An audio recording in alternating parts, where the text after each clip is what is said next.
नमः भगवते वासुदेवाय। शालीरंभा कर्कटवेणुनाళं विनाशकाले फलमुद्भवन्ति तथा नराणां विनाशकाले दूतं च मद्यं च परस्त्रियं च। ତିନୋଟି କର୍ମ କଲେ ମଣିଷର ଅଧପତନ ହେଇଥାଏ। हे ସଜନ ବୃନ୍ଦ ବିଚାରଧାରା କରନ୍ତୁ। ଶାଳୀ ରମ୍ଭା କର୍କଟ ବେଣୁନାଳମ୍ ଅର୍ଥାତ୍ ବାଉଁଶ ଫୁଲିଲେ ମରିଥାଏ, ଆଖୁ ଅଧିକା ଫଳିଲେ ତାହା ମରିଥାଏ ଏବଂ ବାଉଁଶର ଫୁଲିଲେ ଯେପରି ବିନାଶ ଘଟିଥାଏ ସେହିପରି ଭାବରେ କଦଳୀ ଗଛ ଯେତେବେଳେ ଅଧିକା ଫଳ ହେଇଥାଏ ତାର ବିନାଶ ହେଇଥାଏ। ଏ ତିନୋଟି କର୍ମ କଲେ ମଣିଷର ଅଧପତନ ହେଇଥାଏ।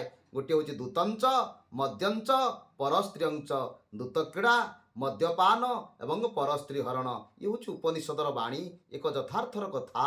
ଏହି ତିନୋଟି କର୍ମକୁ ଠିକ୍ ଭାବରେ ଆମେ ପରିଚାଳନା କଲେ ଆମେ ସମୂଳ ବିନାଶରୁ ମୁକ୍ତ ପାଇବା। ଜୟ ଜଗନ୍ନାଥ, ଜୟ ଜଗନ୍ନାଥ, ଜୟ ଜଗନ୍ନାଥ।